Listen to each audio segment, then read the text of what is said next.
behaviors of polyamide-based hydrogen. 발표는 김규면 회원이 해주시겠습니다. 서울대학교 재료공학부 김구면입니다.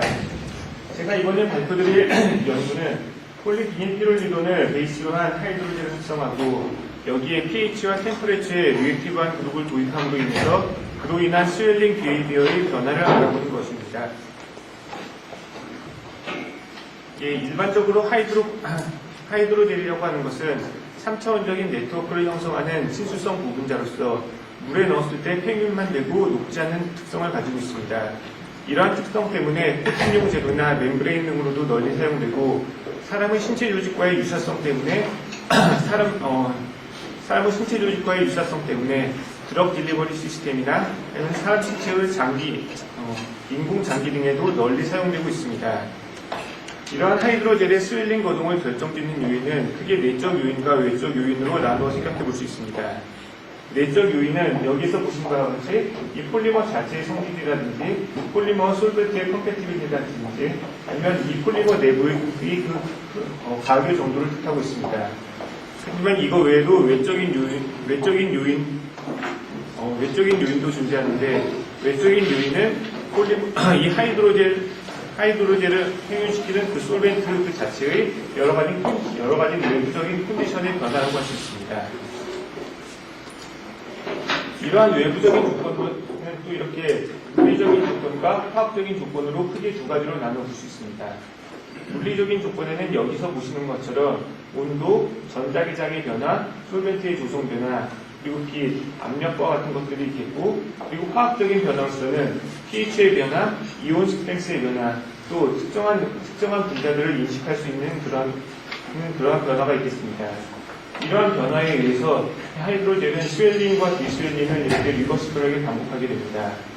그런데 많은 이러한 외적인 변화 요인들 가운데 이 온도의 상승이나 pH와 감소와 같은 것은 사람 신체 내에서 여러 가지 이렇게 병에 걸렸다든가 이러한 조건이 변함에 따라서 이렇게 가변화될 수 있는 조건이기 때문에 이 템퍼레처와 pH에 관한 템퍼레처와 pH에 센시티브한 하이드로젤에 관한 연구가 많이 진행되고 있습니다. 제가 이번 연구에서 주제로 삼는 것은 다음 두 가지입니다. 첫 번째는 폴리비닐피롤리돈을 베이스로 한 하이드로젤을 합성합니다. 그리고 여기에 사이드 그룹으로서 폴리에틸렌 옥사이드와 카르복실릭 애시드 그룹을 도입합니다. 아시다시피 폴리비닐피롤리돈은 산이나 염기에서 상당히 열적 안정성이 뛰어난 부분자로서 바이오 컴패터빌리티도 상당히 높습니다. 그뿐만이 아니라 이것은 점착성이 뛰어나고 필름 캐스팅과 같이 성형성이 좋고 또 이것은 물과 같은 수용성 용매뿐만이 아니라 유기용매도 잘 놓기 때문에 그 외 여러 가지 다른 코모노머들과 공중합이 가능합니다. 따라서 폴리비닐피롤리돈을 베이스로 한 하이드로젤을 제조하고 여기에 비이온성인 폴리에틸렌 옥사이드 그룹을 도입하고 카르복실릭 애시드 그룹을 도입해서 이것의 거동 변화를 알아봅니다. 여기서 폴리에틸렌 옥사이드와 카르복실릭 그룹을 각각 이렇게 선택한 이유는 폴리에틸렌 옥사이드의 경우는 온도가 올라감에 따라서 용해도가 점점 감소하는 LCST의 거동을 보이는 폴리머입니다. 즉 온도가 올라감에 따라 솔루빌리티의 감소로 상분리가 일어나게 되는데 즉 이 폴리에틸렌 옥사이드 그룹으로 인해서 템퍼레처 센시티브한 그룹을 만들 수 있지 않을까 하고 생각해 보았습니다. 그리고 여기 있는 카르복실릭 애시드 그룹은 아크릴 아마이드 그룹과 같이 이온성 그룹을 도입하기 바이오 컴패터블한 부분자에 pH 센시티브한 그룹을 도입하기 위해서 가장 많이 사용되는 그룹 중 하나입니다. 그래서 이 두 가지 그룹을 도입하고 이 두 가지 그룹을 도입한 이 폴리비닐피롤리돈을 이용한 하이드로젤을 제조하여서 이것의 스웰링 변화를 알아보도록 하겠습니다. 제가 이번 연구에서 사용된 메타리얼을 대략적으로 나타내봤습니다. 폴리비닐피롤리돈 각각의 분자들의 구조식과 여기서 특히 사용된 폴리에틸렌 옥사이드는 크게 두 종류로 나눌 수 있었습니다. 하나는 폴리에틸렌 글라이콜로서 양쪽 말단에 OH가 달리고 분자량이 1000, 2000, 4600인 것이었습니다. 그리고 또 하나 사용된 폴리에틸렌 옥사이드는 분자량이 5000인 것으로 한쪽 끝에는 메칠 그룹이 존재하고 또 한쪽 끝에는 하이드록실 그룹이 존재하는 것입니다. 여기서 이 폴리에틸렌 옥사이드를 하이드로젤의 내부에 도입시켜주기 위해서 마크로몰을 합성하였습니다. 여기서 폴리에틸렌 글라이콜을 메타크로일 클로라이드와 반응시킵니다. 이렇게 했을 때 양쪽 말단에 OH가 존재하기 때문에 이 메타크로일 클로라이드와 반응을 해서 양쪽 끝에 이중결합이 존재하는 PG 마크로모가 합성됩니다. 그리고 이 MPUG 성분과 이 메타크로일 클로라이드를 반응시킵니다. 이건 한쪽 끝에만 하이드록실 그룹이 존재하므로 이렇게 한쪽 끝에만 이렇게 이중결합이 존재하는 마크로모가 합성됩니다.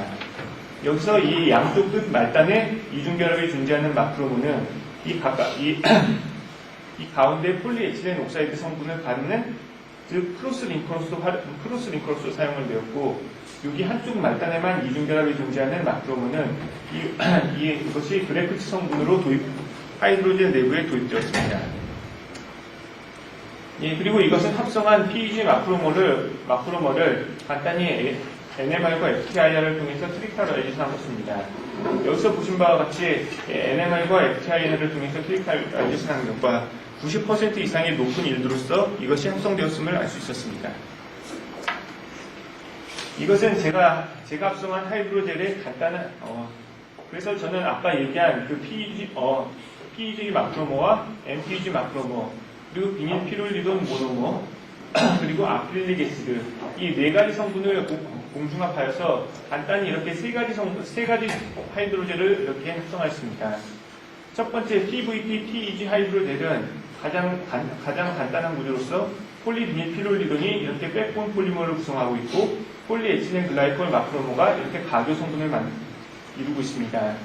그리고 여기서 이 두 번째 이오닉 하이드로젤은 위와 똑같은 구조인데 만약 아크릴릭 애시드 그룹이 하나 더 이렇게 공중합돼 들어가서 중간중간에 이렇게 카르복실릭 애시드 그룹을 함유하고 있습니다. 그리고 여기서 MPG 마크로모를 이렇게 또다시 공중합시킬 경우는 여기서 첫 번째와 똑같은 구조인데 MPG 그러니까 폴리에틸렌 옥사이드 그래프트가 이렇게 중간중간에 존재하는 이런 형태를 가지게 되겠습니다. 예, 이것은 제가 합성한 세 가지 부분자 중에서 제일 첫 번째인 PVP PEG 하이드로젤의 하이드로젤을 분류한 표입니다. 여기서 보시는 것처럼 가교제로 쓰인 폴리에틸렌 글라이콜의 분자량에 따라서 세 그룹으로 이렇게 구분하였습니다. 여기서 샘플 코드에서 보시는 것처럼 C는 크로스링크를 뜻하는 것이고 그 뒤에 10은 사용된 그 뒤에 있는 10, 20, 46은 사용된 이 폴리에틸렌 글라이콜의 분자량을 뜻하는 것입니다. 그리고 하이픈으로 연결된 그 뒤에 숫자는 여기서 크로스링커를 이렇게 크로스링커의 피드 레이셔를 뜻합니다. 즉 이 뒤에 있는 이 값이 커질수록 공급되는 그 크로스링커의 양이 더 높음을 의미하고 있습니다. 예, 이것은 하이드로젤의 여기서 보시는 이 하이드로젤의 스웰링 키네틱스를 알아본 것입니다. 여기서 스웰링 정도를 알아보는 디그리 오브 스웰링은 다음과 같이 정의하였습니다. 그래서 이 스웰링 키네틱스를 이와 같은 조건에서 알아보았는데 여기 보시는 바처럼 여기서 뒤에 이렇게 공급한 그러니까 피드 레이션은 거의 이렇게 크로스링커의 피드 레이션은 거의 일정합니다. 하지만 이것에 반해서 크로스링커의 길이만 점차 증가시켜진 경우입니다. 그런데 일반적인 생각으로는 크로스링커의 길이가 점점 길어질수록 네트워크를 형성하는 그 네트워크의 메쉬 사이즈가 점점 커지기 때문에 스웰링 정도가 더 커질 거라고 예상할 수 있었습니다. 그런데 이 실험 결과에서는 그와는 반대로 오히려 크로스링커의 길이가 점점 길어질수록 디그리 오브 스웰링 값이 오히려 떨어지는 영향을 보였습니다. 그래서 이러한 영향을 피키안스 로우를 통해서 이렇게 한번 알아보았습니다. 이 피키안스 로우라는 것은 하이드로젤의 스웰링 거동을 알아보는 식으로서 이 디그리 오브 스웰링이 이와 같이 나타내지고 이것을 여기서 이 스웰링 거동이 디퓨전 컨트롤 그러니까 외부 솔벤트가 안으로 이렇게 침투해 들어가는 그러한 거동이 메인 컨트롤일 때는 그런 컨트롤이 레이트 리미팅 컨트롤일 때는 n 값은 0.5에 근접하는 값을 갖게 됩니다. 하지만 그와는 반대로 이렇게 외부에서 솔벤트가 이렇게 들어가면서 그 솔벤트 그와 동시에 이 하이드로젤의 폴리머 체인이 릴렉세이션 거동을 보이면은 단순히 이렇게 디퓨전 컨트롤 외에 또 다른 부가적인 효과가 추가되므로 N값은 0.5에서 1 사이 값을 갖게 됩니다. 일반적인 하이드로젤은 0.5에서 1 사이의 N값을 갖게 됩니다. 여기 보신 것처럼 하이드로젤의 이 가교제의 길이가 점점 길어질수록 N값은 0.5에 가까운 값을 갖게 됩니다. 이 말은 즉 하이드로젤의 이 가교제의 길이가 길어질수록 체인 릴렉세이션 거동이 제한을 받는다는 것을 뜻합니다. 체인 릴렉세이션이 제한을 받는다는 것은 가교제의 길이가 길어질수록 이 만들어지는 하이드로젤 구조가 보다 더 컴팩트하고 브리틀하고 좀 덴스하다는 것을 말하는 것입니다. 그래서 이와 같은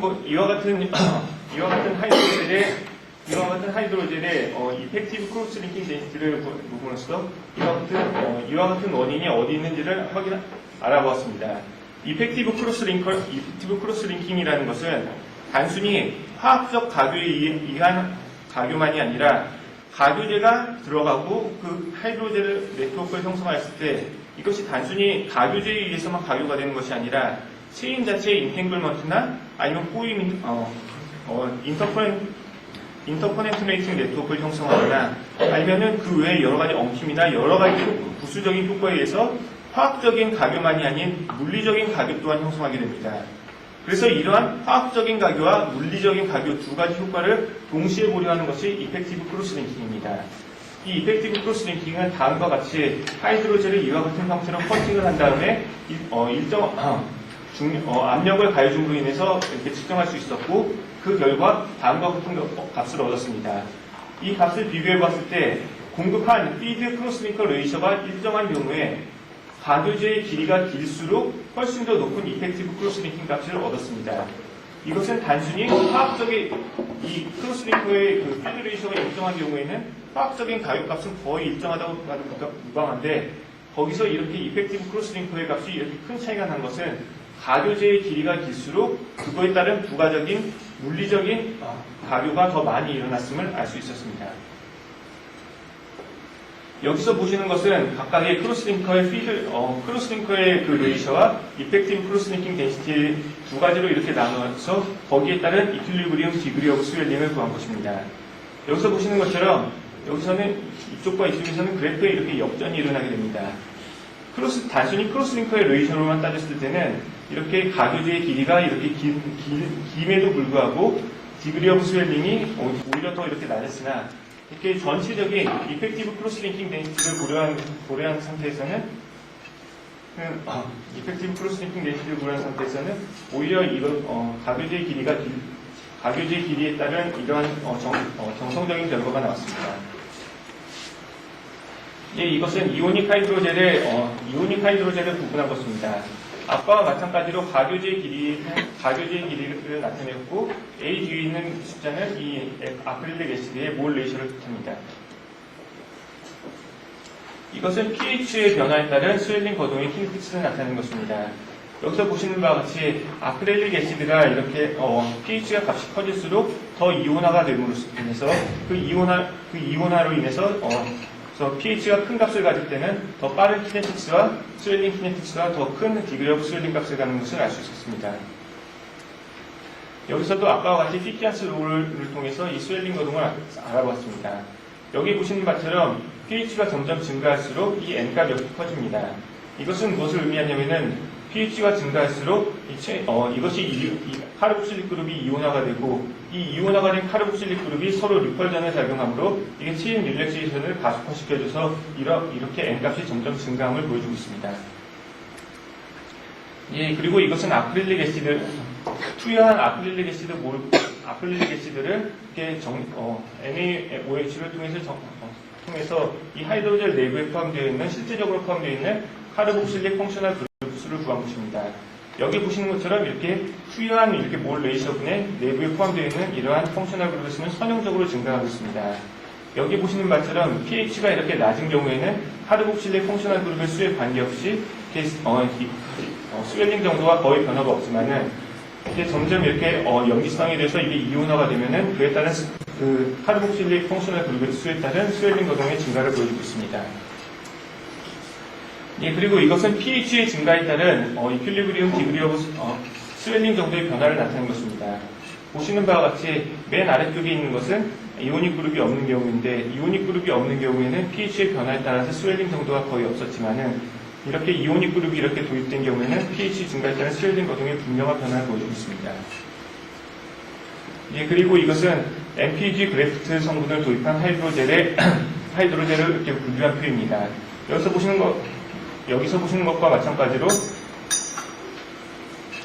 보시는 것과 마찬가지로 뒤에 있는 이 각각의 숫자는 도입한 이 MPG 성분의 몰 레이셔를 뜻합니다.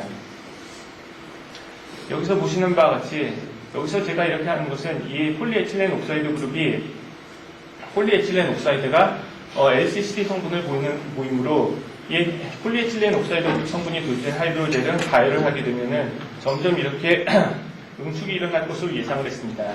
하지만 이렇게 폴리에틸렌 옥사이드를 단순히 가교만 시켜준 경우에는 온도를 증가시켜줌에 따라서 미미한 이런 스웰링의 감소는 일어났지만 전체적인 감소는 일어나지 않습니다. 그 원인은 이 양쪽으로 만약에 가교된 이 폴리에틸렌 옥사이드 가교제는 양쪽이 모두 이렇게 고정되어 있으므로 스웰링 변화에 따라서 이렇게 뚜렷한 이러한 상분리 거동을 보이기 어렵다고 생각했습니다. 그래서 한쪽만이 가교된 이러한 폴리에틸렌 옥사이드 그룹을 도입하여서 온도의 변화에 따른 스웰링 거동을 살펴보니까 온도가 증가함에 따라서 이 한쪽뿐만이 프릴리하게 고정된 이 MPG 성분은 프릴리하게 이렇게 서로 응축을 일으켜서 이것이 전체적인 하이드로젤의 스링킹 거동에 영향을 줌을 알 수 있었습니다. 예, 그리고 이것은 마지막 데이터인데, 일반적으로 하이드로젤의 리액티비티를 증가시켜주기 위해서 포러스한 구조를 도입한 것입니다. 이것을 프리즈드라이너식에서 포러스한 구조를 도입한 결과 이렇게 훨씬 더 빠른 센시티비티를 갖는 것을 알 수 있었습니다. 예, 그리고 이것은 결론입니다. 여기서 즉 하이드로젤의 가교제의 길이가 길수록 이펙티브 크로스 링킹 덴시티의 증가를 가져와서 이것이 전체적인 하이드로젤의 스웰링 정도의 감소를 가져왔습니다. 그리고 pH에 센시티브한 이오닉 그룹을 도입한 결과 이 pH의 조건에 따라 이온화 정도에 따라 디그리 오브 스웰링의 변화가 있음을 알 수 있었고, 그리고 이 하이드로젤 MPG 그래프트를 도입한 결과 온도의 증가에 따라 하이드로포빅 인터랙션이 점점 증가해서 보다 더 컴팩트한 구도의 하이드로젤을 형성함을 알 수 있었습니다. 예, 제가 준비한 연구는 여기까지입니다.